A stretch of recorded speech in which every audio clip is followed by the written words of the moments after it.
এলাকার নিরাপত্তা সুনিশ্চিত করতে ও সেই সাথে ক্রেতা বিক্রেতাদের নিরাপত্তা সুনিশ্চিত করতে রাজহাটি বাজার এলাকা জুড়ে সিসিটিভি ক্যামেরা বসানো হল রাজহাটি ব্যবসায়ী সমিতির উদ্যোগে। বুধবার একটি অনুষ্ঠানের মধ্য দিয়ে আনুষ্ঠানিকভাবে বিষয়টির সূচনা করা হয়। রাজহাটি ব্যবসায়ী সমিতির পক্ষ থেকে জানানো হয়েছে ৬৫টি সিসিটিভি ক্যামেরা রাজহাটি বাজারে ২৪ ঘণ্টাই চালু রাখা হবে, যাতে করে ব্যবসায়ী ও ক্রেতাদের নিরাপত্তা সুনিশ্চিত করা যায়। তাদের আরও দাবি, ইতিমধ্যেই রাজহাটি ব্যবসায়ী সমিতির এলাকার ৯০% জায়গায় সিসিটিভি চালু করা সম্পূর্ণ হয়েছে। বাকি এলাকাতেও খুব দ্রুত সেই কাজ সম্পূর্ণ হবে। এটা রাজহাটি ব্যবসা সমিতির আমাদের অনেকদিনের ইচ্ছা ছিল যে আমরা রাজহাটি বাজারটাকে সিসিটিভি আওতায় আনবো। সেটা আজকে আমরা ৪৫টা ক্যামেরা দিয়ে স্টার্টিং করেছি। 90% আমরা গোটা এলাকাকে কভার করতে পেরেছি। আমরা ভবিষ্যতে আরও আমরা লাগাবো, সেই ক্যাপাসিটি আমাদের মধ্যে আছে। ৬৪টা ক্যামেরার ব্যাকআপ আমাদের কাছে আছে এবং আমরা অত্যাধুনিক ক্যামেরার মাধ্যমে এটাকে পুরো ঘুরে ফেলেছি।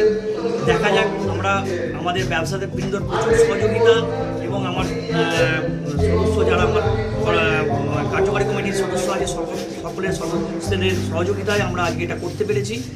এদিন সিসিটিভি প্রকল্পটির উদ্বোধন করেন আরামবাগের এসডিপিও সুপ্রভাত চক্রবর্তী। সঙ্গে ছিলেন খানাকুল থানার OC Samir Mukherjee, Hooghly chambers of কমার্সের সম্পাদক মধুসূদন ব্যানার্জি, বিশিষ্ট শিক্ষক অমিত আঢ্য সহ ব্যবসায়ী সমিতির কর্মকর্তারা। এলাকার নিরাপত্তার ব্যবস্থা জোরদার করতে খানাকুল জুড়ে ২০০টিরও বেশি সিসিটিভি লাগাচ্ছে খানাকুল পুলিশ। সেই সাথে রাজহাটি ব্যবসায়ী সমিতির সিসিটিভি ক্যামেরার জেরে এলাকায় নিশ্ছিদ্র নজরদারিতে সুবিধা হবে পুলিশের। তাই এই কাজের জন্য এদিন পুলিশের পক্ষ থেকেও রাজহাটি ব্যবসায়ী সমিতিকে শুভেচ্ছা জানানো হয় শুভেচ্ছাপত্র প্রদানের মধ্য দিয়ে।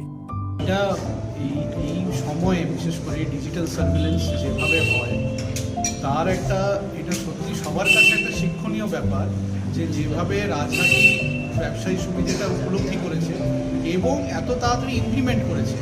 অনেকেই উপলব্ধি করে কিন্তু উপলব্ধি স্তরেই থেকে যায়।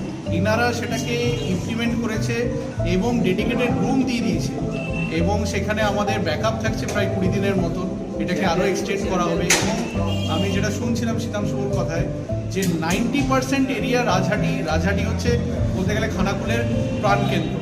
কারণ কি যেখানেই কমার্শিয়াল হয়, যেমন মুম্বাই হচ্ছে ইন্ডিয়ার প্রাণকেন্দ্র, তো এটা হচ্ছে কমার্শিয়াল একটা হাব যাকে বলে খানাকুলের। তো এইখানে ডিজিটাল সার্ভিলেন্স থাকা মানে খুব দরকার এবং সেটা ওনারা রিয়েলাইজ করে আমাদের বড়বাবু যেভাবে ওনাদের সাথে কোরেসপন্ড করেছেন এবং একটা কোঅর্ডিনেটেড অ্যাপ্রোচ হয়েছে, তারই মানে এতটা এফিসিয়েন্টলি এটাকে করা হয়েছে যে কোনো মানে যেটুকুই বলবো সেটুকুই কম হবে। মানে এত ভালো কাজ হয়েছে এবং এটা সকলের কাছে একটা শিক্ষণীয় বিষয়। বিভিন্ন ধরনের খবরের জন্য লাইক ও সাবস্ক্রাইব করুন বাংলার কথা।